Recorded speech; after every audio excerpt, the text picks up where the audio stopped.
Hey, it's Nikki. And it's Brie. And we're Late to the Party. A weekly podcast about the film, fashion, and pop culture moments that shaped us into the weirdos that we are. And this year, we lived. We laughed. We loved. We held space for defying gravity. We fully leaned into being a brat and learned the word phenomenon. We yapped our way through the year, yapping about method dressing, moodang, and raygun. There were it girls and thruples and coconut trees. We heard way too much about tradwives and received the sage advice to hawk Tua. What a year it has been, Brie. But let's be honest. We're just here for the Doechii. Amen, sis. How's it going, Brie? It's good. You know what just popped in my brain? You know, What? speaking of phenomenon. Yeah, what about those like Muppets that sing? They're like phenomena. Do. Like, why doesn't Chappell Roan have a Muppet special? And then it's like those, and they're like phenomenon, and they're like, I don't know. I'm just saying, like, that would be really funny to see.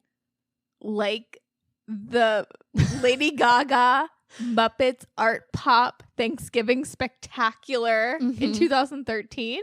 That's what I'm saying. Yeah, I think it would be really cool. I feel like 2025, we might see that from Chappell Roan. Yeah. Or maybe not. Let's manifest. Yes. Fingers crossed. Yeah. But I don't know why I did the symbol. the like Italian like chef symbol. Yeah. That's how I cross my fingers. You cross your fingers with some Italian hand gestures. Some of this, some of that. Exactly. But yes, this has been a year. This is our end of year episode. I know. I can't believe it's already been a year. It feels like 10 years, yet it flew by. 100%. Totally. How was your year? Overall, it was pretty good. But yeah, it did kind of fly by in some ways. Mm-hmm. I feel like there were some milestones this year. Definite milestones. Yeah. You know, we continue to grow. It's late to the party. Yeah. I don't know. I got married this year. You got married. We met Sofia Coppola. We did. That was a pretty big deal. Yeah. They say never to meet your idols. But I did, and I potentially flashed her. Yeah, we still don't know how that photo turned out. Oh my God. Yeah. I cannot wait to find out. I'm so glad. That's iconic behavior. We played it old school. So one day. Yeah, one day. It developed and see if I flashed Sofia Coppola or not. Yeah. To check back. But that's for 2025. Yeah. Yeah. How was your year? It was great. There were some highs. There were some lows. Some great pop culture moments. Some great films. Very true. Great songs and great memories. So much great music. So much great pop music. Mm-hmm. Like, dare I say that pop music is back? Yeah. Do you think it's recession core pop? Like, does it count, you think? Or, No, we're into something new. Yeah. I think that as nostalgic as our generation is, it's going into 2025, there are certain signifiers of what's going to be like the 2020s sound, 2020s style. And we're like midway through the 2020s now, and it shows. Like, even looking back, because today we're going to spend an hour talking about the best in film and fashion and pop culture and all the moments we loved and want to talk about. But while thinking about it in the recesses of my brain, while I was holding space for 2024, Brie, it made me think about just how far we've come. Like, we're going to do ins and outs at the end of this episode. And it made me think a lot about how fashion in general has shifted just in the 5 years of the 2020s. Yeah. Like, Gen Z, there's like officially going to be like Gen Z attire. That's so interesting. And it's going to be those hideous. It's going to look like, the girl in White Lotus season 2.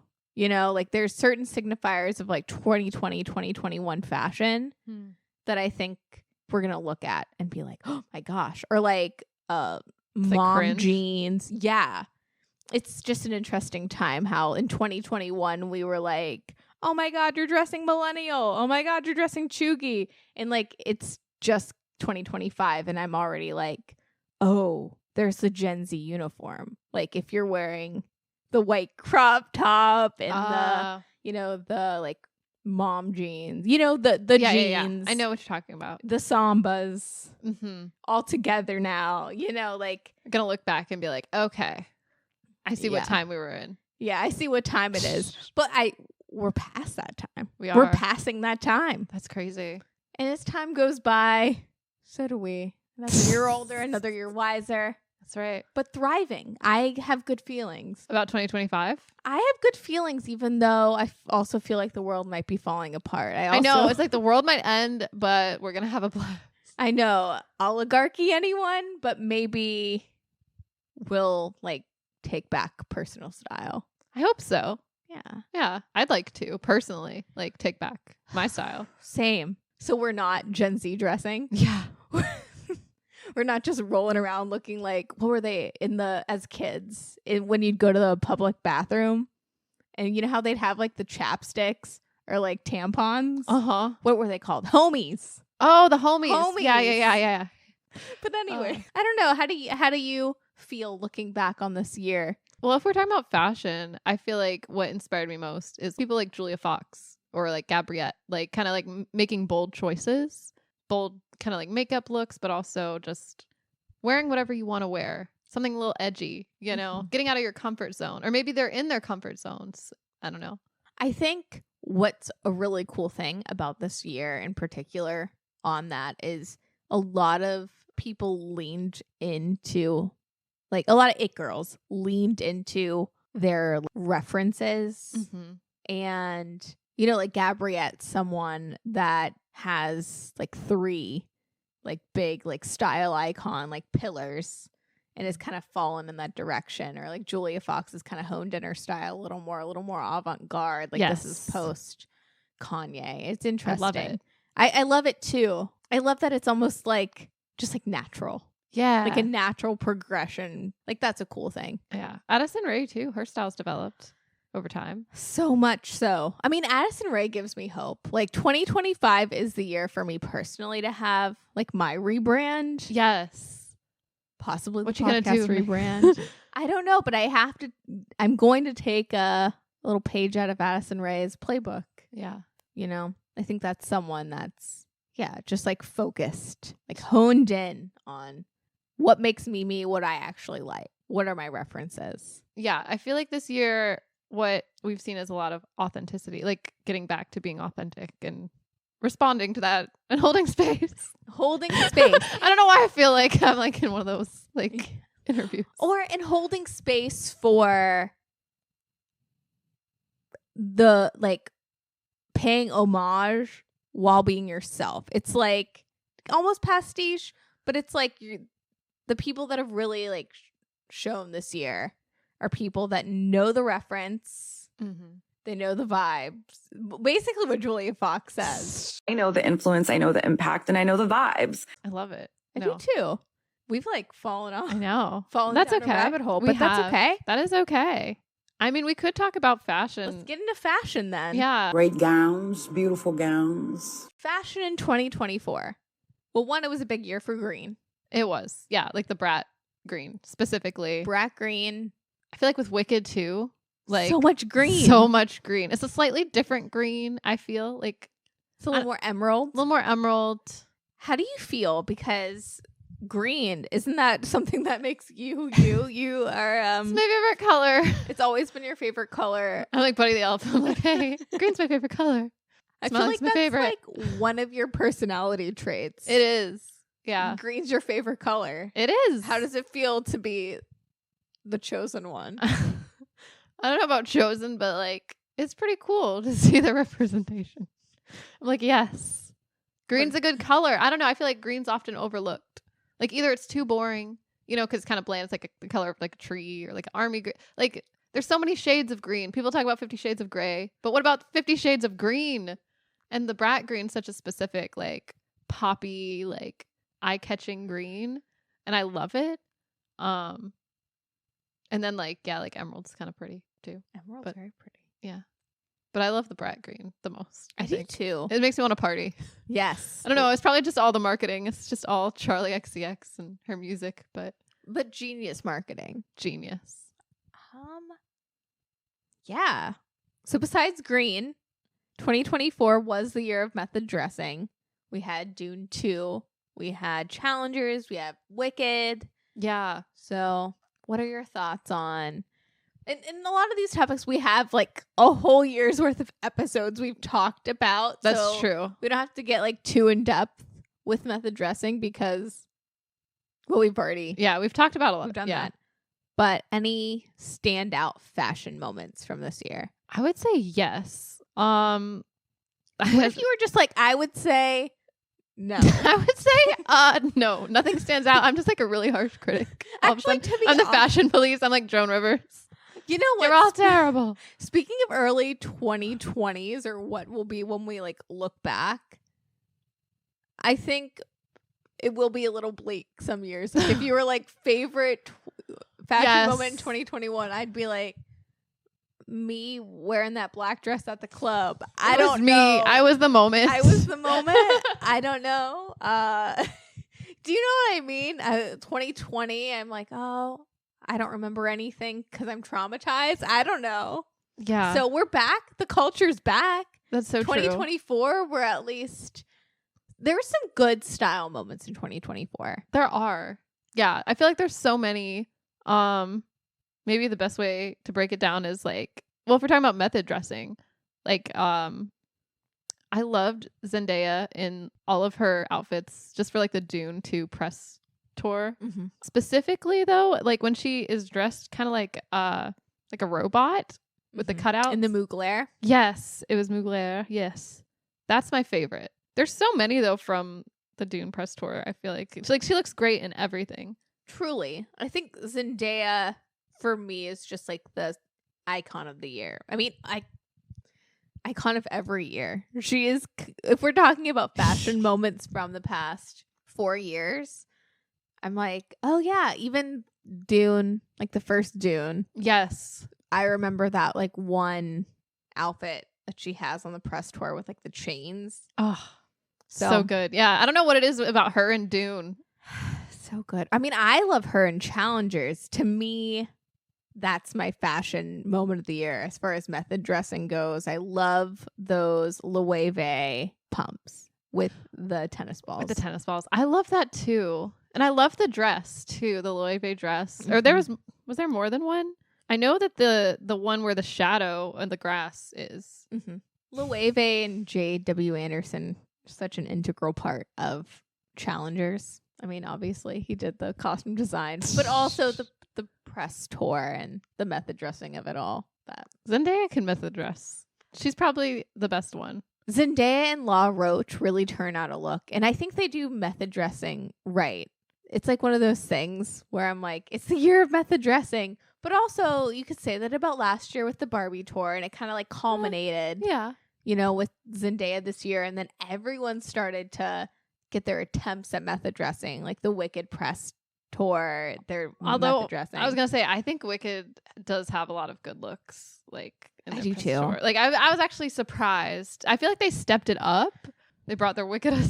Yes, And I didn't expect all that. You know, like I expected some method dressing, but I was impressed. No, I was very impressed as well, especially with like Ariana Grande. Yeah.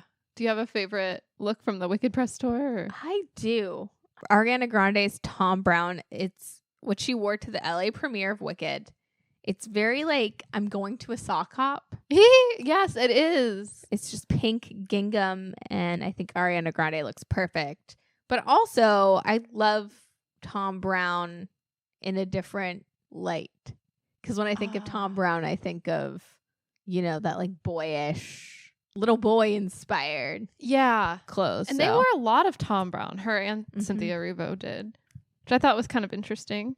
Yeah, I love seeing that in the new light. Also, Ariana Grande's Ralph Lauren dress, that yellow one. Yes, it's so gorgeous. With the glasses. Oh, I don't think I saw it with the glasses.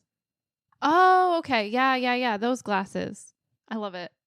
I love her and Cynthia Erivo. I think they're both wearing Thom Browne again when they're at the 2024 Olympics. Is that this? I can't remember if that's the same Well, anyway, they're also wearing glasses and they're holding hands. They're like in the crowd. Do you know? Have you seen that? I have not. I did not pay attention to the Olympics this year.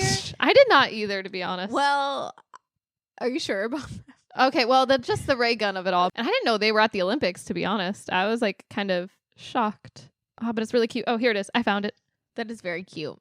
Yeah, like Ariana's in like I don't know if it's like a shift dress exactly, but and then Cynthia's in like almost like a business casual attire. But it's Thom. They're both wearing Thom Browne and they both have like sassy sunglasses. And see, like, to me, classic Thom Browne is what Cynthia Erivo's wearing. Mm-hmm. And then I like seeing the more like feminine. If Cynthia Erivo is like the masculine, Yeah. Thom Browne, kind of quirky, dapper, old-timey man. Ariana Grande is like the feminine, old-timey woman. I love it. Yeah, there's something to that, right? Yeah, I love it. I love the duality. I do too. But any more fashion moments?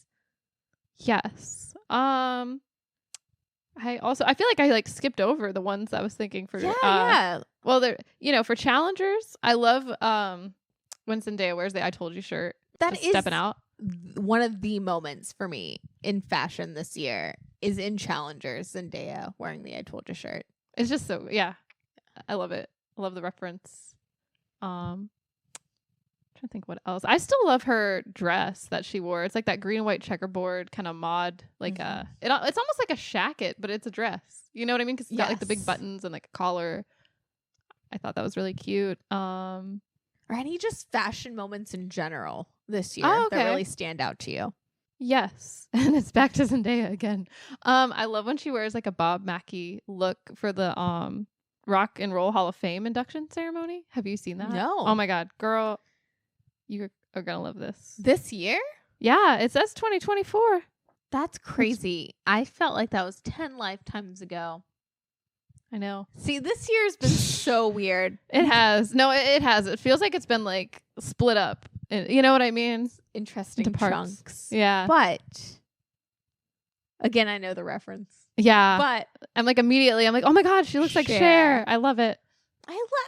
Her, Zendaya, and Sabrina Carpenter busting out the Bob Mackie at the VMAs. Yes. I do love a Cher reference, especially a Bob Mackie reference. So anytime anyone pays homage to them, the gals. I know. I'm like, yeah. Like another standout moment this year is Addison Rae and her like cone bra, velour cone bra. Oh man, I don't know if I've seen this. Very cool. So I love this year is big on imitation dressing, and I do love when it's done right. Yeah.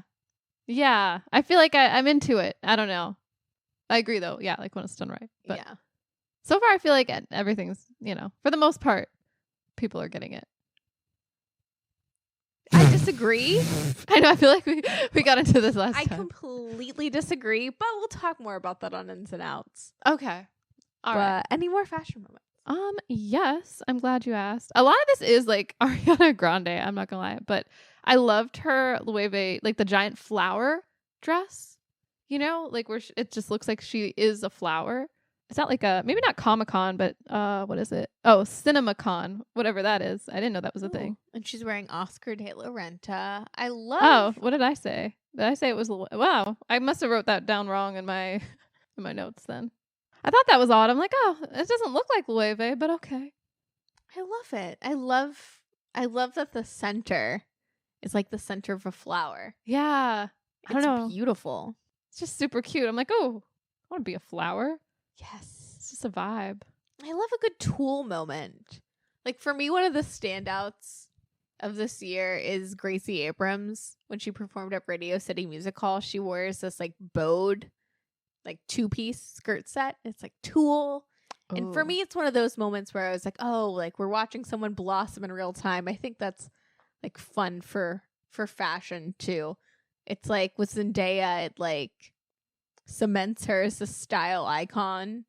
And then Ariana Grande, seeing her like kind of like method dresses Glinda, but also be like, oh, this is Ariana Grande, the musical theater like movie star era. It's just fun to see him transform. So when I saw Gracie Abrams in that bowed skirt set, I was like, this is like her moment. Yeah. Where it was like everything seamlessly, where I'm like, this is when she comes together.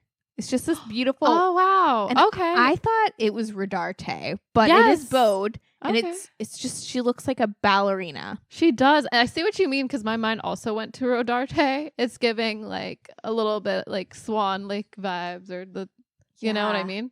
And just with beautiful. with the bob and she is glowing. I love that. I love a good Tool moment. yes. If anything, I think this year for me, as far as fashion, is like with Gracie Abrams, her stylist is the same person who is Billie Eilish's stylist. Oh, I didn't even include her on my list, but now that I'm thinking of it, I love Billie Eilish's style. Same. And I've saved, you saw the other day on my computer, I had like saved like just photos of Billie Eilish. It was for like a magazine spread, I think, that she did, but she had like these oversized clothes that were kind of crazy looking, but it looked so cool juxtaposed with like, because she had her hair dyed dark and then her eyes are so blue, and I think she had like a blue jumpsuit or something. And I forget the stylist's name, but I know that their stylist is very big on like making your authentic self, your inner self shine through. Yeah. And it, you know, even with Billie Eilish, it's like, oh, Billie Eilish has always had this like tomboy, like cartoonishly oversized look. Yeah. But this year, she's really like channeled her inner like Chingy. She has, yeah. You know, she's very like leaned into the early 2000s of it all. Yeah, kind of like street style. Yeah. Talking baggy about pants. literally looking like a homie. She does. But I love it. Like the lunch music video. yes. But there's something so chic about it. And like the Miu Miu, like the little glasses she's been wearing. It's just like what she's like, it's a style evolution. Yeah. Yeah. That's cool. That's inspiring. You're right. I feel like I want to step it up. Yes. Yes. Or like even, you know, like a Daisy Edgar Jones. I know I've talked about that ad nauseum, but this year it was like a very big year for the boho chic of it all, you know, and Kamina Kamali, you know, is now like the head of Chloe. Oh yeah, that's right. Is she the one that did like the boots? Is that her? Like decided everyone in the front row should wear it's wedges. The wedges. Yeah, they're not boots. My bad. They're leather.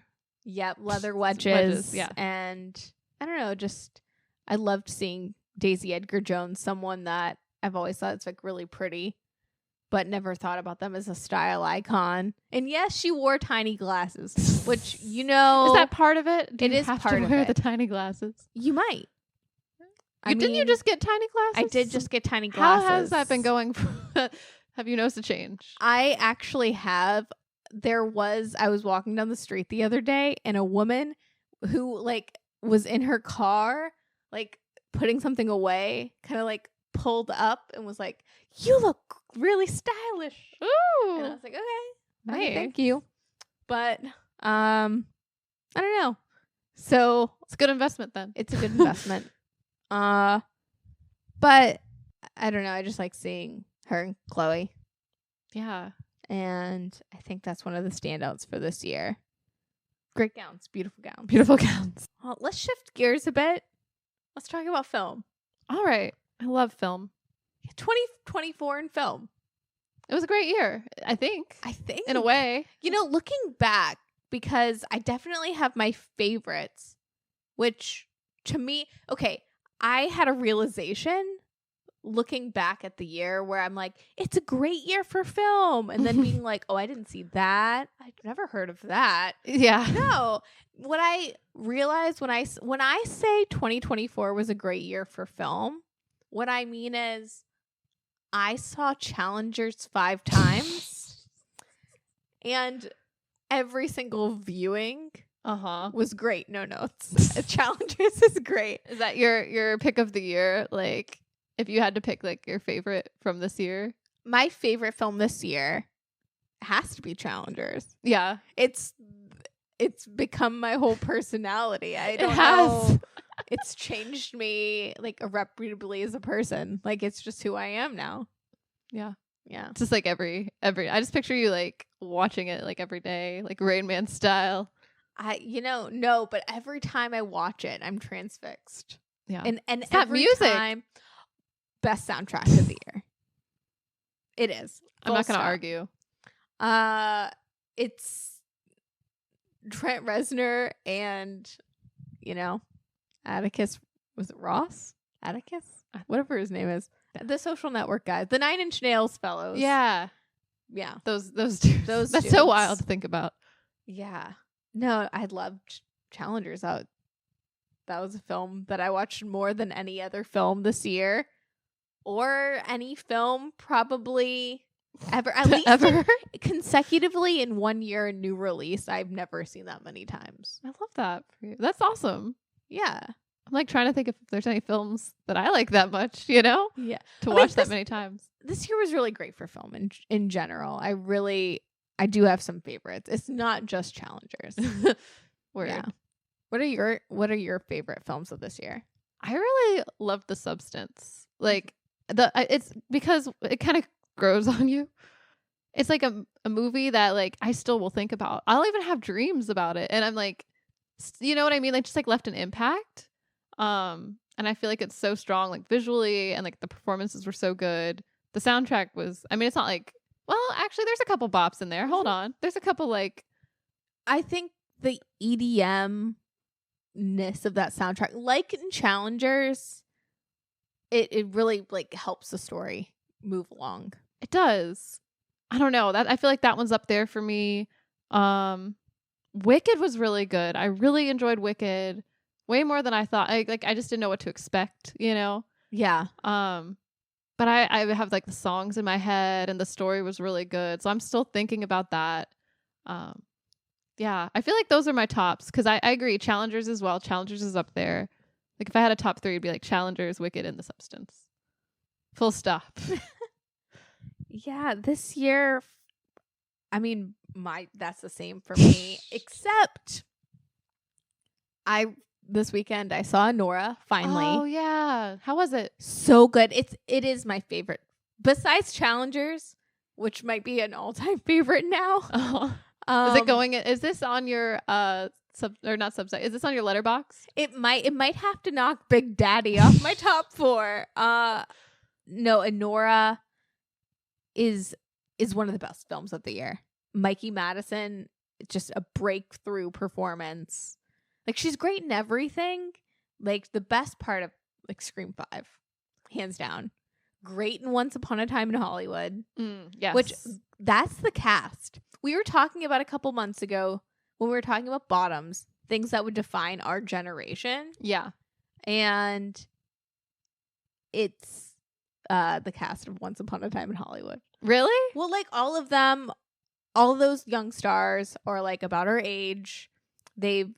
It's like Quentin Tarantino was the one. He could see. He could see because there's, the Margaret Qualley, there's Austin Butler, there's true. Mikey Madison, Sydney Sweeney. Yes. All of these, minor characters. All of the people in the Manson Ranch. Wow. You're so right. Yeah. But no, I loved Nora. Nora's like, I don't want to give it away. Yeah. Because it's just such a it's an interesting story. It's about a stripper named Annie, who lives in Brooklyn, just is an I love it already. Exotic dancer. But she meets this Russian, son of an oligarch and named Ivan or Vanya, and they have this whirlwind romance. It's kind of like Sex Worker, Pretty Woman. Oh. So it's like a Cinderella story, but things happen along the way that take a turn, I guess. Does she go down the drain? She doesn't go down the drain. Oh, okay. But it's just very interesting. It's Sean Baker, the guy who did Tangerine and the Florida Project. I never saw Tangerine, but I really, really wanted to. But it's so different for his work. I saw Tangerine. I never saw the Florida Project, but this is like his most mainstream thing he's done. So it's interesting. And from that perspective, talk about a soundtrack that's like during the whirlwind romance beginning of the movie, it is fueled by this like want to live forever. You know, like, Ooh. you know, like a Club in 2012 Oh, vibe. okay. And then, you know, things like when real life sets in, you know, the music shifts as well. It's not still club music. It's not club music. You know, it's in the movie also in the beginning, like that first hour flies by because you're in this whirlwind romance with them, and then it starts to drag on as like the more mundane and the tougher moment. It like drags on too. It's okay. It's like purposeful, like the way they pace it out. so good. Wow. It's one of the best of the year. Man, I want to see it. I do. I love Denora. Also, I have not a category, but movies I haven't seen yet, but I know are going to be great. Yes, I've been thinking about this as well. What's on your list? Okay. Oh gosh, what is it called? It's whatever the movie with Timothée Chalamet, the Bob Dylan biopic. Biopic. Yes. I feel like that one's got to be good. Mm-hmm. It just has to. I mean, I saw like the preview or like a snippet. I'm like, he's channeling Bob Dylan. Same. And it's Timothée Chalamet, you know. It's going to be great. It's going to be. As much as we like talk about Timothée Chalamet just as like the celebrity, he's a great actor. He is. Also in a great Luca Guadagnino film called Call Me By Your Name. Yeah. But yes. He's funny too. Like, I don't know, listening to just like a bit of that Theo Von podcast with him guesting was really entertaining. I don't know. It's fun to hear him like just riff. It's really fun. It's always crazy to think about how he's like seemingly really normal. Yeah. I put him up on a pedestal. I know. And then because I was just listening to that before we recorded the Theo Von episode, and I was like, Timothée Chalamet reminds me of my husband in a weird way. Like, I feel like they'd be besties. Yeah. Do you know what I mean? And Timothée Chalamet does feel like our movie night crew. Like, he would fit in. He does. Yeah. It was interesting just hearing him speak and coming from his perspective as someone in like his late 20s. He gave me like a bit of a vibe of like his character in Lady Bird, but a little less bad boy. You know what I mean? Yeah. But still like, yeah, cell phones, they're not good for you. Definitely a little bit of that. It's like infused. Yeah. I cannot wait to see the movie that I might be dragging everyone to against their will, Christmas Day, Baby Girl. Oh my God, that's right. That's Christmas Day. I knew there was something else happening on Christmas Day. Something big. Well, Thanksgiving, we had Glicked. Yeah. This Christmas Day, we're going to have Baby Girl Ferratu. I really want to see it. I mean, I love Nicole Kidman. You love Nicole Kidman. Who doesn't? Nicole Kidman is Mother. Yes. Love her. I know. I don't think we're going to get the fam on board with it, probably. Probably not. So we might not want to see it. But okay, Mom's going to be in surgery, so she's going to be recovering. What we get to do is we get to just slip away. Off. Yeah. This holiday season. Yes. Baby Girl. See a naughty movie. See a naughty movie. I know. I am curious, like, the angle it's going to take. It's cool. I feel like a lot of characters she plays are so interesting.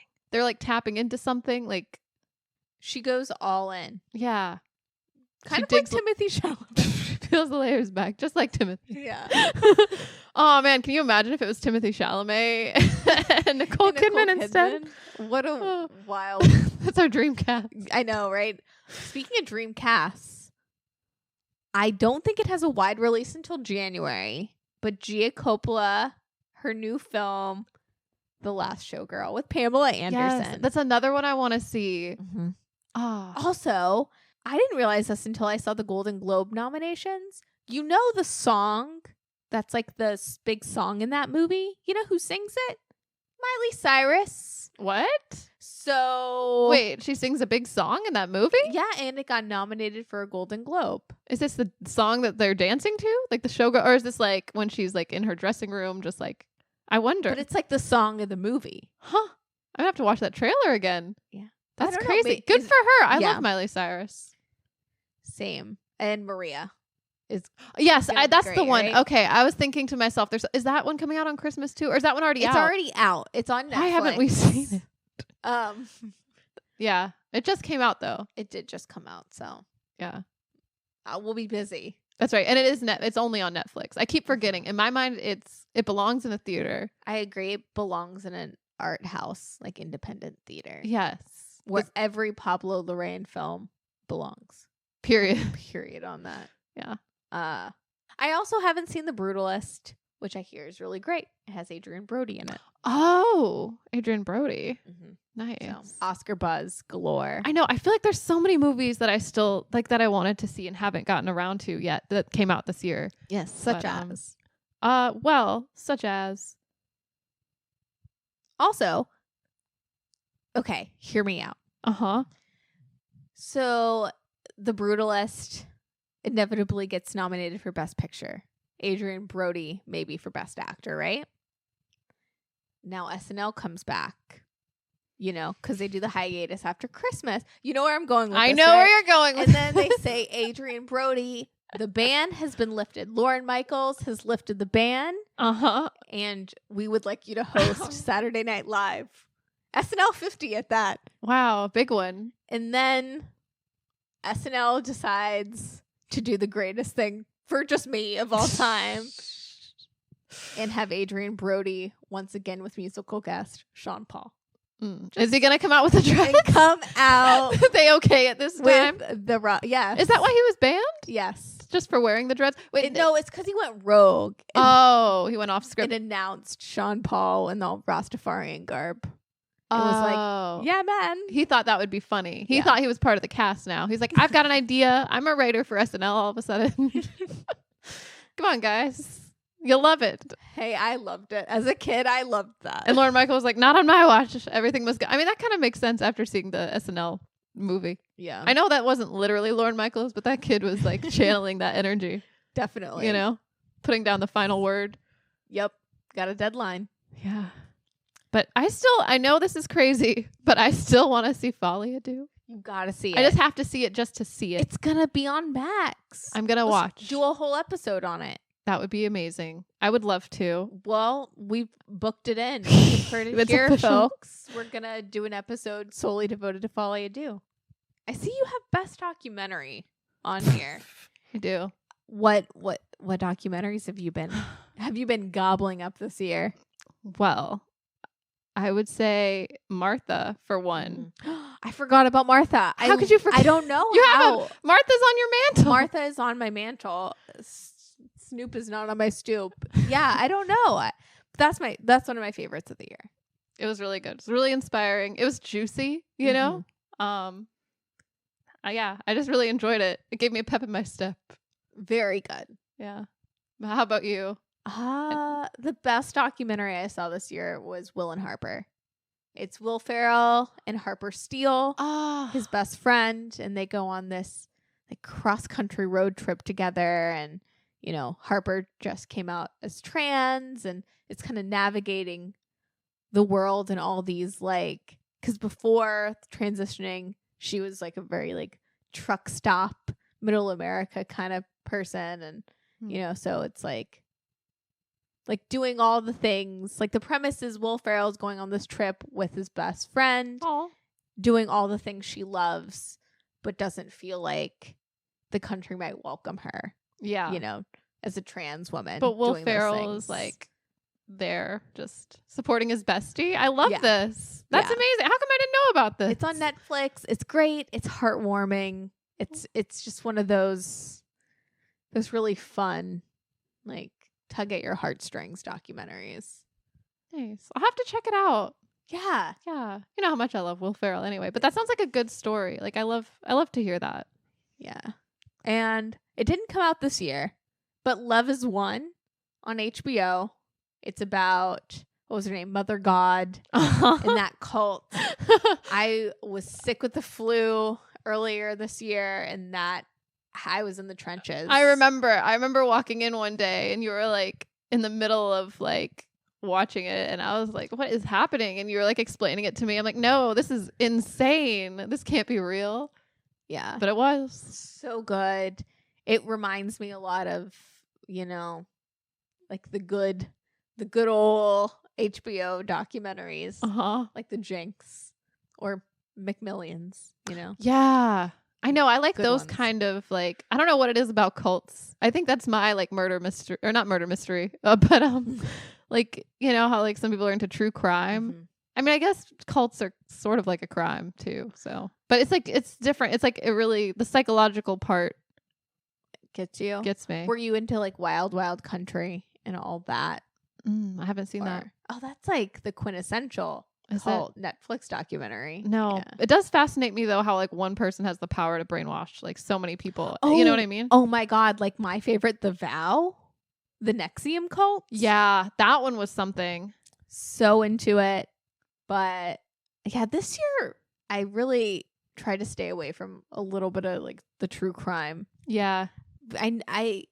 It's one of like, yeah, are you going to say it? Because I didn't I was going to say, you know, what's a true crime? What? Megan Thee Stallion getting shot in the foot. Yes, that's the true crime. That is the true crime Get story. Jon Benet Ramsey. That makes me so upset. Okay, you know that in 2016, I fell down the Jon Benet Ramsey rabbit hole. Mm-hmm. And I don't know. I don't know how I feel about that. I know the parents did it in my heart of hearts. I just feel it. I just feel it.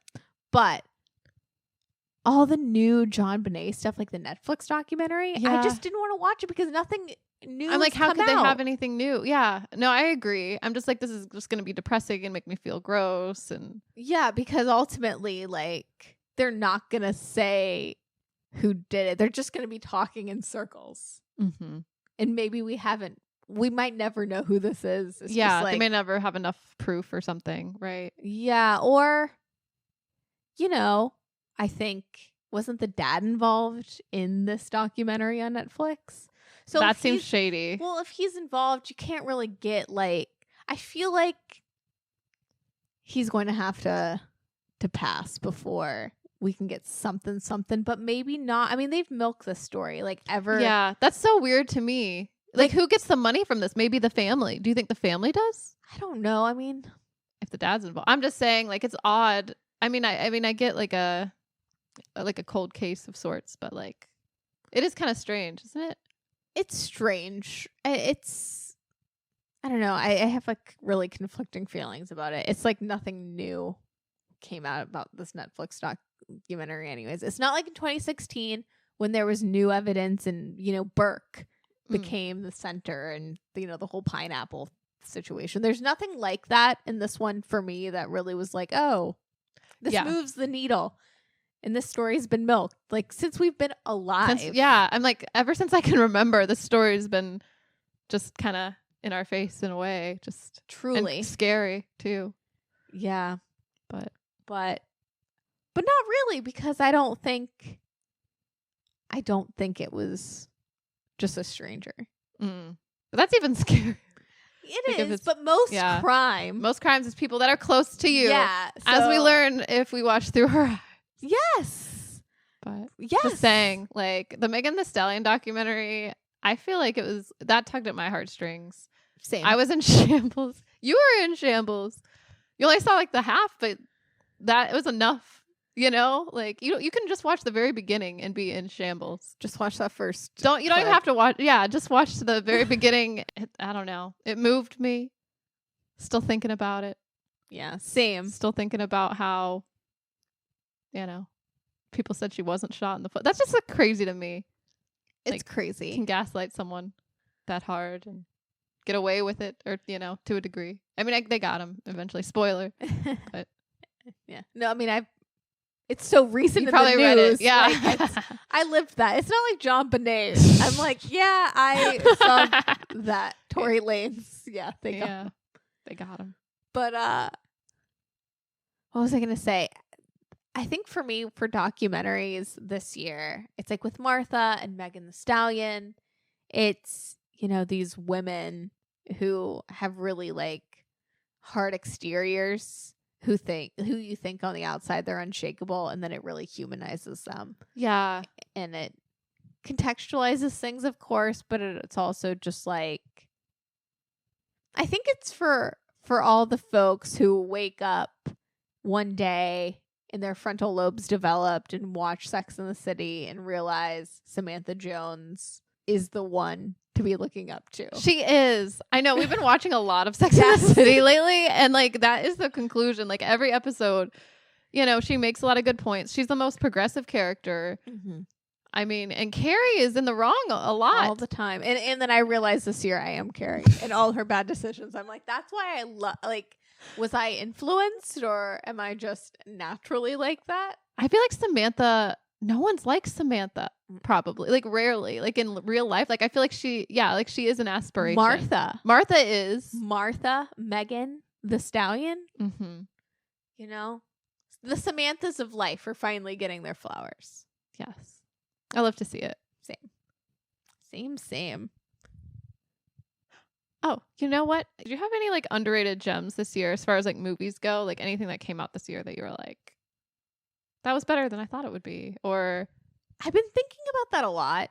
And I think every year I'm always like, yes, there's something underrated. People didn't give it enough flowers. This year, I don't know if it's because we've moved so far away from the monoculture and it's just all like to my algorithm and my tastes. But I think that collectively we got it right this year. I think a lot of things are like fairly rated. And a lot of the things that I was like, oh, that's not good or oh, that's kind of hacky. Like also that was the consensus. It's interesting that this year I was like, oh, things are pretty much rated. Things are rated. All right. Yeah. What about you? I thought about Trap. Just Trap. But I don't know because I didn't hear a lot of people talk about it. I know we went to see it and I don't know how much hype was around it. That's all. Like I feel like it didn't have quite as much hype as like Wicked or Challengers. Like, but I enjoyed it. So I don't know if it's an underrated gem or not, but it's a fun popcorn film. Yeah. I don't know.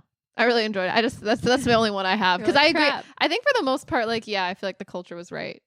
So, and best soundtrack, Challengers. Yeah. Period. Like the end. You have down biggest flop. Oh yeah. I was thinking like, are there any movies that just like were not it? Joker Folie à Deux. Yeah. But kind of a combo of biggest flop, underrated gem, the Saturday Night Movie. Yeah. Oh, you mean like it didn't turn out like a lot of people didn't watch? Yeah, it was a box office flop. It was kind of, mid kind of middling reviews. I really enjoyed it. Yeah. I thought it was really fun. So maybe that's an underrated gem. I think it's one of those films that will age very well. I think so. And it made me mad, oddly, that I don't have any like true flops of the year. Because I didn't go see films that I didn't want to see. No friend of mine invited me to see a film that I had to like secretly be like, oh, that like was a stinker. Yeah. Like no one dragged me to see The Fall Guy. No one took me to see, X, Y, and Z. Yeah. Well, there was Deadpool and Wolverine. However, it's probably good you didn't go to that. I got caught in a storm. I know. That was for a reason. That movie was terrible. That one was a flop for me. That's your flop? Yeah. Deadpool Wolverine was not very good. It was kind of boring. Like the music choices were strange. The story was strange. And I want to see Wolverine wasn't even sexy. That's what I'm maddest about. I just wanted to see like sexy Wolverine. But he's like washed up. I don't know. I just didn't like it. So fair. 2 thumbs down. I wish I could see it though. I love bad movies. I think like if my expectations weren't as high, I could have enjoyed it a little more. But I just had huge expectations because of the Wolverine character arc and how he, like with Logan, like all these things. It's like he dies and then they bring him back in a different timeline. He's like an alternate version of Wolverine, so he's not really the Wolverine we know anyway. I think that's a cop out. It's interesting too because Logan was so good. Yeah, you can't beat. I think just like don't have expectations for Wolverine in the Wolverine Deadpool movie, which sounds crazy. You know what I mean? Yeah, it's like the Batman versus Joker, but it's like don't have high expectations for like the Joker. I don't know. Anyway, I could go on and on, but I won't. I will also say this is me now. The J-Lo movie. That was a flop. The J-Lo Very movie was a entertaining though. flop. J-Lo movie should have been in theaters. Yeah, it should have. Everything should be in theaters. I want to see bad movies on the big screen. I want to see bad movies. Oh my gosh. And just like get riled up and leave a scathing review. Yeah. Online. You know, though, J-Lo's not bad. Like, do you think we were all too hard on her? no, I think we were fairly hard on her because it is a bad movie. But what I'm trying to say is because I watched The Greatest Love Story Never Told, and then I watched that was a documentary. Oh wait, so I watched the movie and then I watched The Greatest Love Story Never Told. You've seen the documentary. I still haven't seen the documentary. I'm sorry. You were like, let's talk about J-Lo. I know. And then I watched all J-Lo. I got Prime just to watch J-Lo for you, but it's okay because I didn't finish The Penguin. So. But what I was going to say is I think that she failed boldly. Okay. Yeah. But not too boldly, which is a real failure. Like she should have failed more boldly? Like gone harder? Yeah, or something. I don't know. Like it was a mediocre flop. Is that what you're saying? Instead of something. And like Folie à Deux is like trying. I don't know. In my mind, it's big. I don't know. Yeah. But I think also you have Lady Gaga. Yeah. And Lady Gaga's great. I love Lady Gaga. And Joaquin Phoenix sings really bad. And J-Lo, there's too much like Facetune on it. Yeah, the production value is too good. It's like too clean. There's too much smoke in mirrors. Like I was like, I'm ready to like get into the meat and potatoes of what makes J-Lo who she is. It doesn't really reveal a whole lot. Like I know what you mean. It's like she's trying to be vulnerable, but not really. Yeah. It's definitely no like Megan Thee Stallion or Martha or any of the documentaries you mentioned. I love it from Ben Affleck's perspective, though. That sounds hilarious. It sounds like a nightmare.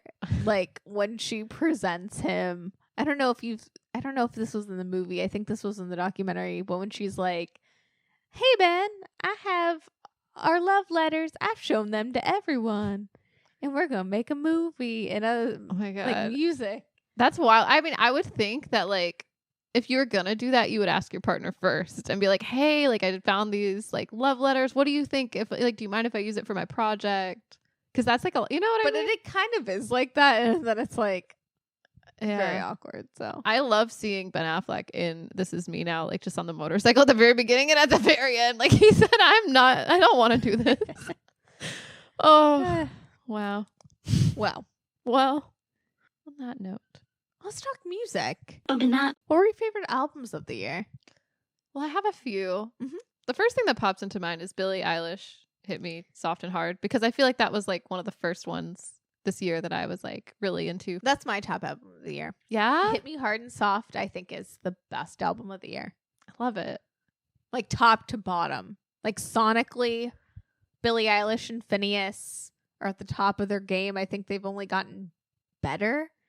It's just seeing their musical evolution. It's like, oh man, they've really discovered things with this record and took chances and just expanded their sound. And yeah, it's I really dig it. I love her sound in this album. Favorite song? I don't know. I like Birds of a Feather. I like Lunch. I feel like that's a bop. The Greatest, Chihiro. Yeah. What were your favorites? I mean, Birds of a Feather is one of those songs that I'm always going to associate with my wedding. Oh, yeah. Because that was like the only song that I remember hearing that whole entire night. Really? Yeah, that song and then Margaret by Lana Del Rey I remember hearing and being like, this is just perfect. Like the only songs that I've been able to hear all night that I'll associate with this day in my life are going to be Birds of a Feather and Margaret. Oh, that's awesome, though. When you know, you know. But I love Chihiro as well. The Greatest. I really like Wildflower. That's a song that I keep coming back to. But just as a whole, this album's like tops. And I hope it sweeps the Grammys. I hope so. I feel like she deserves it. It's so hard. Like, I feel like we had a lot of good music this year. You know, between her, Charlie XCX. Even, I know like Chappell Roan, her album came out last year, Yes. technically. However, I feel like she blew up this year. This is the year for Chappell Roan. This is her year. Yeah. And I mean, Hot to Go is like so big. Like, I feel like, you know, when she set out to make her version of the YMCA, she really succeeded. She did. So, truly. No, I think like Chappell Roan is one of the standouts of the year, and The Rise and Fall of the Midwest Princess is a great album, top to bottom as well. And it's just synonymous with this year. Yeah. At this point. So I love love Chappell Roan. I love her. I love her aesthetic. Well, I love everything about her. Yeah. Not no. Penelope, you. Like, I love her too. I love her more. Great year. Sabrina Carpenter, Short and Sweet. Yes. It's excellent. I know. Claro's new album's really great. You right? Yeah. But any other albums on your... Tyler, the Creator. Is it Chromacopia? I only listened to that album maybe like twice, but I really enjoyed it. You know, I was really into the Tyler, the Creator album at first, which is still a great album. But there's a track on there called Balloon featuring Doechii. Now, favorite song on the record, but it pivoted me. I was like, I'm not listening to Chromacopia anymore. I'm fully in on Doechii. I want to know who this is. So one of my favorite albums of the year is Alligator Bites Never Heal by Doechii. Wow. I remember we watched some of the like Tiny Desk concert and it was so good. I really need to check her out. Best performance of the year. It's Doechii's Tiny Desk. Actually, yes. Like, I wish I was in that room. Like, same. It seems so lit. But also it's like jazzy. It's like so cool. Like, I don't know. I love that her band is just all girls and there's so many people like with all their instruments and their backup singers are like in sync doing their thing, and just the style is impeccable. Yes. Just the band, Doechii, just goes hard. Just the best in the game right now, or one of them. Definitely. And also Kendrick Lamar's new album. I've been obsessed with that. True. And all the songs with SZA. Gloria, Luther. They're going to be big next year as well, probably. I just have a feeling. I love Kendrick Lamar. I do too. It's a big year for him. It is. Big year for him. All those Drake diss tracks. Yes. And of course, Brat. Yeah, duh. And Brat, and it's completely different, but also still Brat. Yes. Great. Any others that we didn't talk about? Cowboy Carter. I mean, did I say more? Yeah. I thought it would be fun to share our Spotify Wrap. Yeah. That might be more accurate of what was my favorite. Okay. You know what I mean? Well, then what was your Spotify Wrap? Well, apparently my top songs were Fast Car, Tracy Chapman, Texas Hold'em, Beyonce, Too Sweet, Hosier, BBL Drizzy, and Hiss, Megan Thee Stallion. Nice. I can't find my Wrapped anymore. Huh. I remember it was Good Luck Babe was my Good like, Luck was most like my top song of the year. Lots of Gracie Abrams. Yeah. Lots of Boy Genius. Yeah, Boy Genius. I forgot about them. Yeah. They're lots good. of Hosier. Yeah. As well. I know. But I don't think it's accurate because it said I played Good Luck Babe like a lot of times in one day, which maybe I did. Yeah, maybe it did. They didn't account for like how many times I played Moves by Suki Waterhouse this year. Okay. Which was not on my Spotify Wrapped at all, but I know that I've been like I wore that out this year. Sometimes I feel like, yeah, they like miss certain things. Yeah. But you know. But I know. You listen to Suki Waterhouse. I know, but I feel like that and like Motion Sickness by Phoebe Bridgers. I'm like, you didn't account for when I listened to that like 5 times. I do love like Phoebe Bridgers. Yeah, what about Claro? Yeah. I've been listening to Claro and well, Coco and Claire as well. Love Coco and Claire. All the Claires. Yeah. But yeah. I mean, for real, though, this year was, for me, the year of the Brat. We've made so many episodes about it at this point. Like Charlie XCX brought back the It Girl. She's an icon. She's a legend. And she is the moment. Yeah. Which, do you have any, you have an It Girl of the year? My mind first goes to Julia Fox. I feel like with her coming out with her memoir and making the song Down the Drain. Great song. It's a great song. I love her bold fashion choices. I love when she wears things that you're like, how is she wearing that? How is that staying on? And how are those pants a top now? Or I don't know. It just subverts expectations, I guess. And then I love her bold eyeliner look. I would say my it girl of the year. I have a couple girls. Addison Rae. She is the moment. I've loved her pap walks. I've loved Aquamarine. Another like top played song, even though Spotify did not account for it. Dude, I love Diet Pepsi too. So good. I love her music. I know it's just like those 2 songs so far, but no, I'm like seated. I'm waiting. Same. Like, and I would say it's a big year for Rami Mars. Like that's maybe my it girl of the year. Oh yeah, Sofia Coppola's daughter.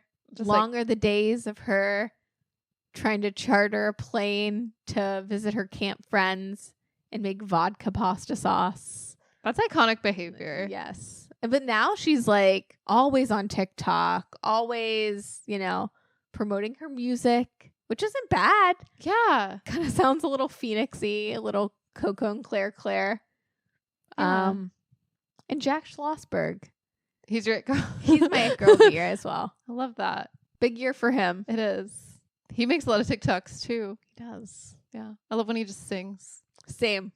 Any favorite like viral moments or memes from this year? I would say very demure, very mindful.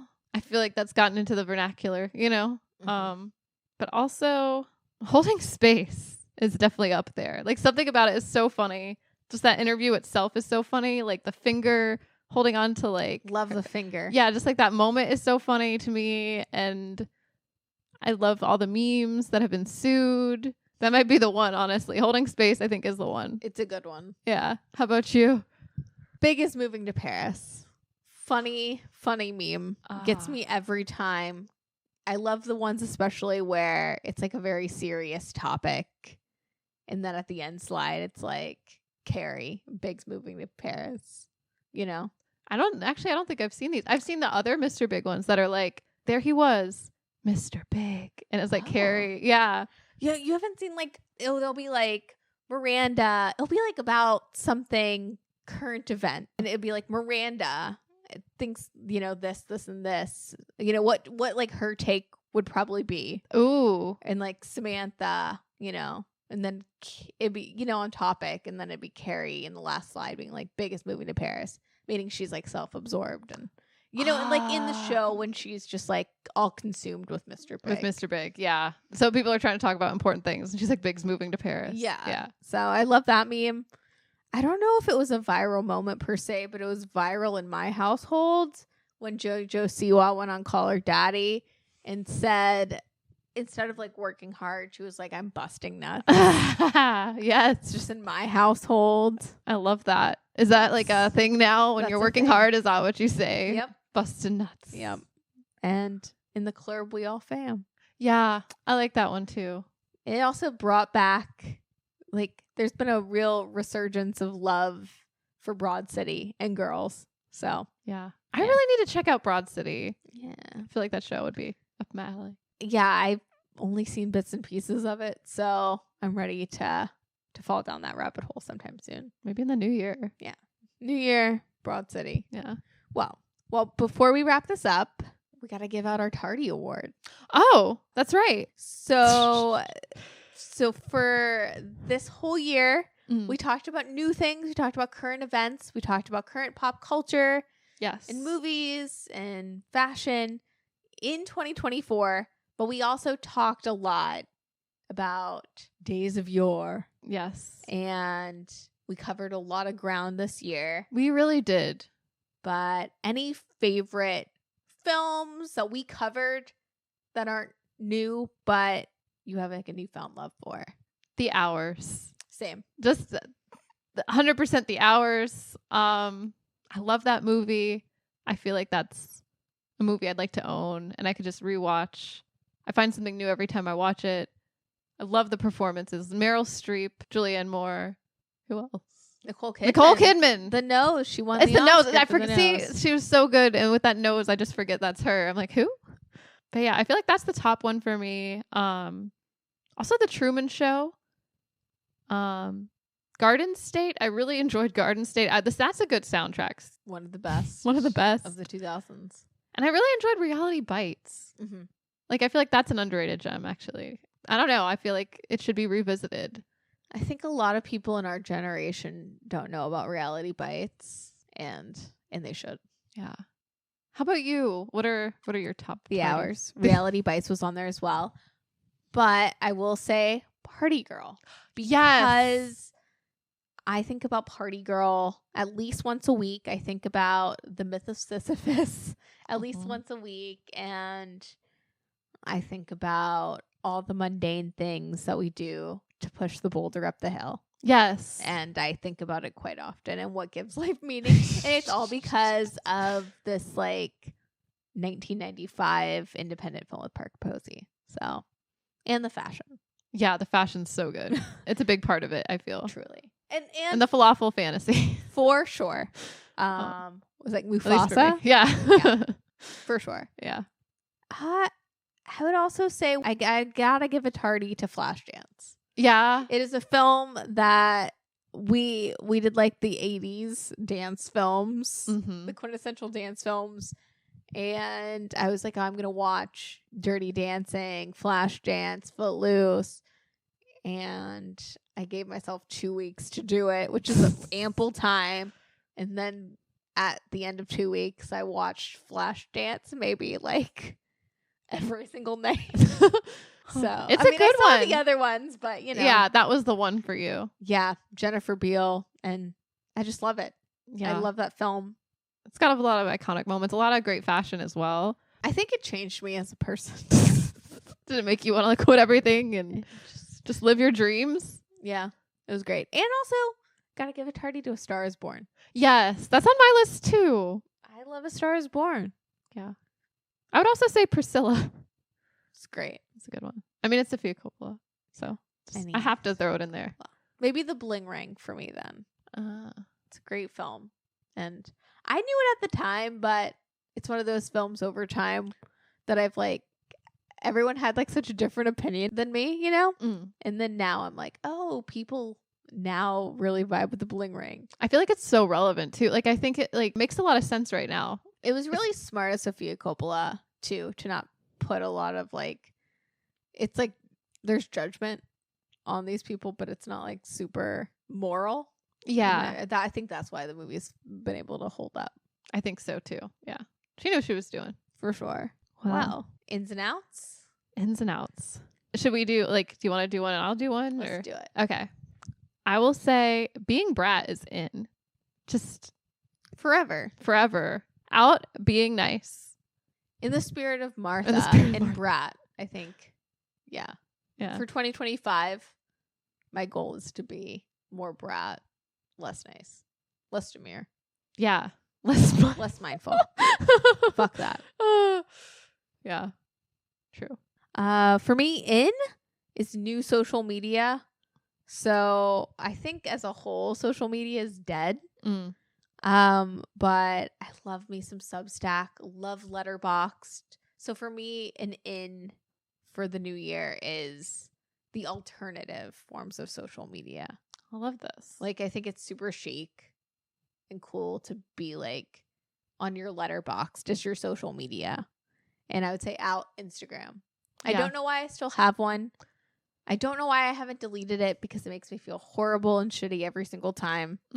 Yeah. And I think it robs joy. So that's my out. I feel like it's changed over time, and it's not how it used to be. But yeah, I like it.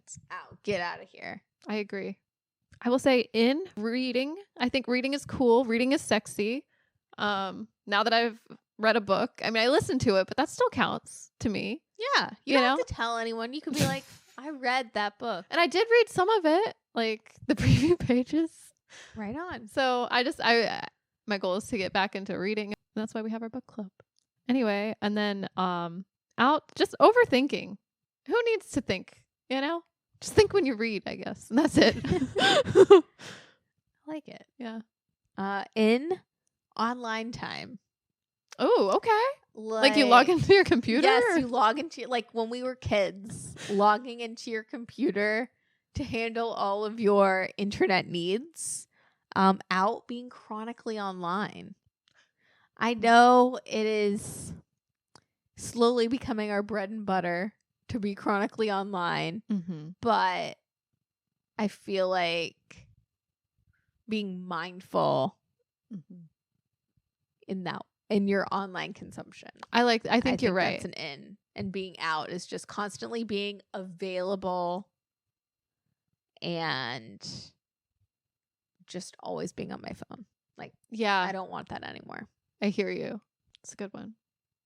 And I was like going to the movies. I feel like I didn't go to the movies enough this year. Yes. And so I would like to go to more movies. Out marketing musicals like they aren't musicals. Just be real. 100%. Like, just I mean, I love musicals for the most part, and if I'm not into a certain type of musical, then I probably just won't go. But Speaking of flops, I agree with you because Mean Girls the musical was not marketed like a musical. And the best thing about that movie was the music. Yeah, it had what's her name? Renee Rapp. Yeah, was Renee Rapp. Amazing. The movie wasn't good, but Renee Rapp was amazing as Regina George, and the songs were great. The best things about that movie. And you try to diminish the best thing about it. Mm-hmm. I say out as well. You have my vote. For me, in doing things for the plot. Okay. Yeah. Out TikTok astrology. Oh, okay. Yeah, because there's a lot of discourse, right? That like it's not very reliable on TikTok, I suppose. Well, I think out in general is letting anyone dictate your life or put you into like almost like a psychosis. Yeah. Because I gotta watch out with I know what you mean. Well, yeah, like even old school, like, what is it, CoStar or whatever, when you can get emailed every day your horoscope and you base your whole life based on a TikTok astrologer like saying like this is gonna like your tarot is being read or your online astrology. I just get out of town without. Yeah. I just have a quick story to follow that up. Yeah. I saw a TikTok, speaking of TikTok, of someone getting like a drawing of their soulmate. You know how have you ever heard of that? Yeah. And this drawing, the guy was so ugly. It was like the funniest thing. And I'm like, there's no way. Like, hopefully that's not true. And everyone's like their friends are around for the reveal. And they all busted out laughing because like. They're an uggo. Yeah. And I'm like, wait a minute. I don't know. I don't know if that was just like a joke post, but it was very entertaining. It's got me thinking about that. I think that's interesting when people can draw your soulmates. I don't know. Yeah. You control your own destiny is what I'm telling myself. You don't need permission. Yeah.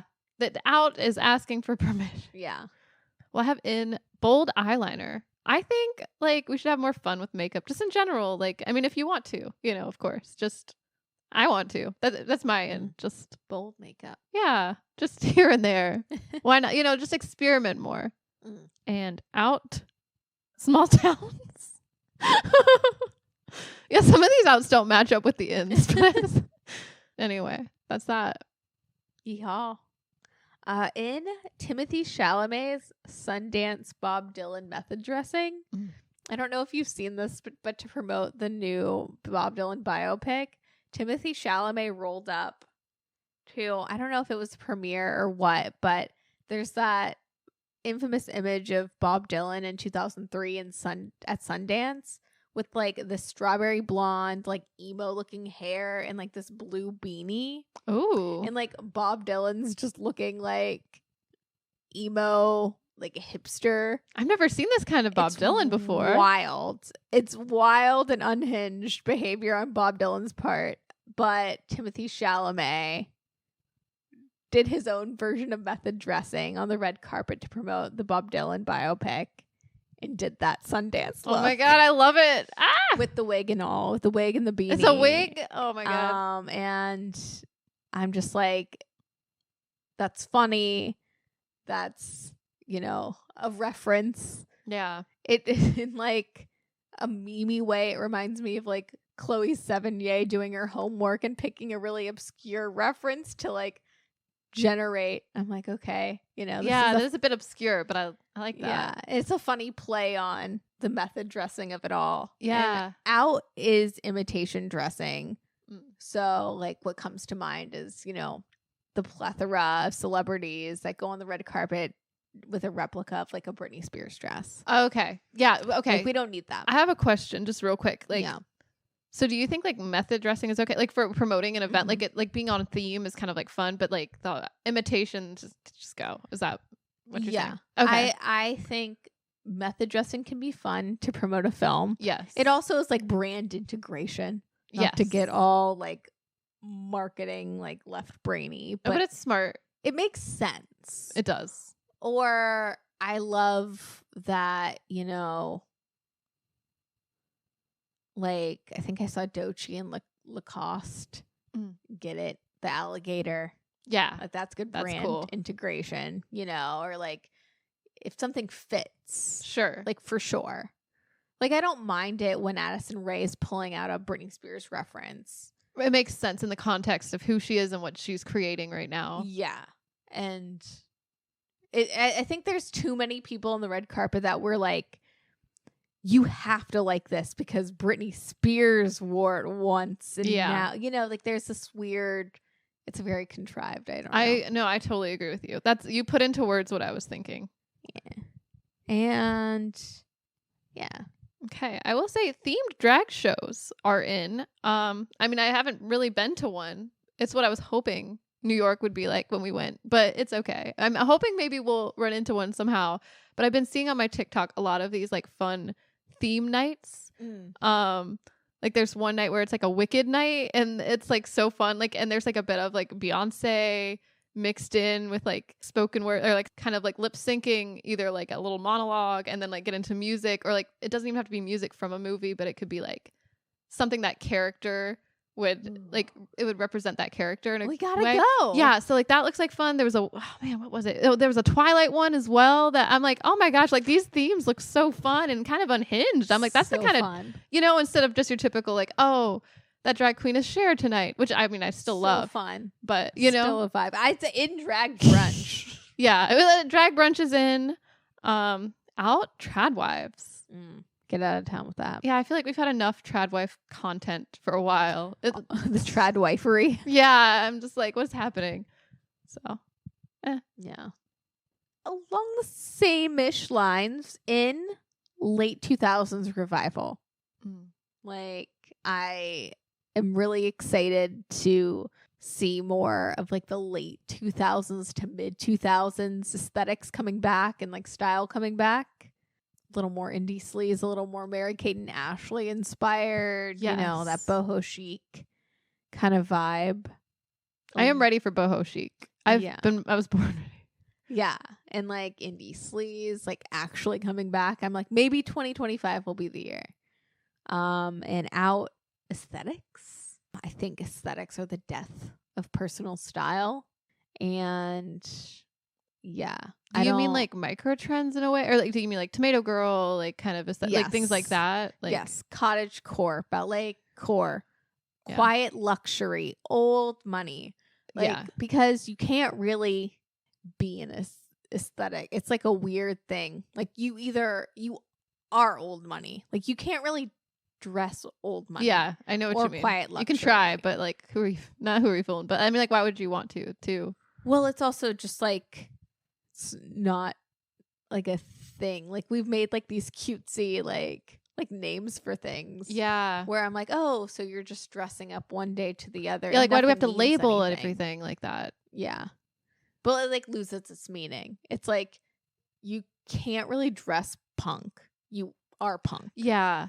You know, so don't be posers. Yeah. Basically. Or, you know, you don't have to put a label on it. Just don't. Yeah.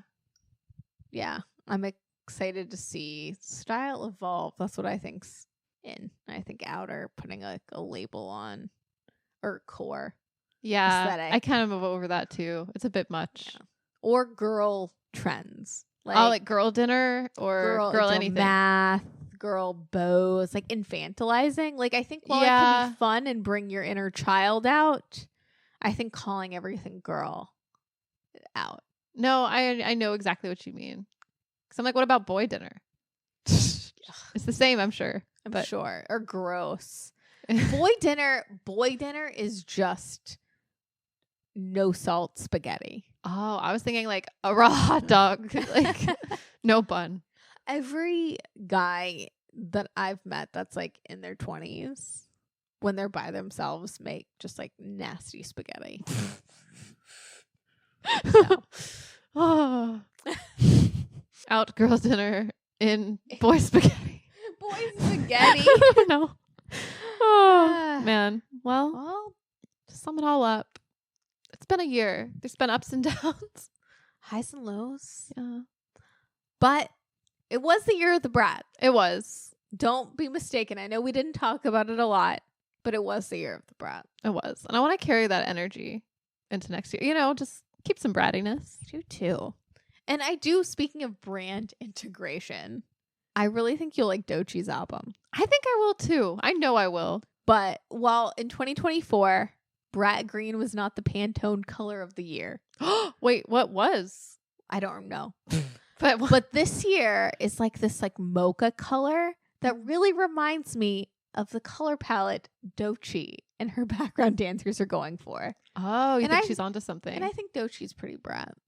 Yeah, So maybe 2025 will be a continuation of the year of the Brat. I hope so. Yeah, We'll just be like in our Gucci toting around our alligators. that's all we can hope for. I want to get into Doechii, like, for real. Now that I've heard the Tiny Desk.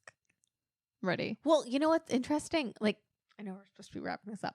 An alligator bite never heals. It's like her motif is an alligator because she's from Florida, Mm-hmm. but also that album title and her whole thing. It's like, what was it? It's like about being like a survivor and about, what is it? Like, it just, it made me, I was like, I gotta tell Brie because it was like really powerful. Really reminds me of Megan Thee Stallion as well. Oh, yeah. Okay. So the alligator performs a spinning maneuver known as the death roll to submerge and dismember its prey underwater. This past year, I've grappled with what felt like a relentless death roll in my life, a dance of drowning in my own vices, battling differences with my label, and a creative numbness that broke me. In my research about alligator attacks, I found that a common thread in each survivor was that the main reason they survived is because they fought back.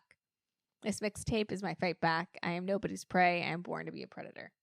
Ooh. Oh, I like that. Ooh. She's the predator. I love that. So Okay. Yeah. I feel like based So, on like, out being yeah. I feel like in the 2025 political climate we're going to jump into, we might need to go from Brat to being like full, like Doechii, like swamp princess, like alligator survivors, like warriors. survivor you know? mode. Yeah. All right. Wow. Just Brat mode intensified. Brat mode intensifies. Ah. Yes. Oh. But we can't end it like that.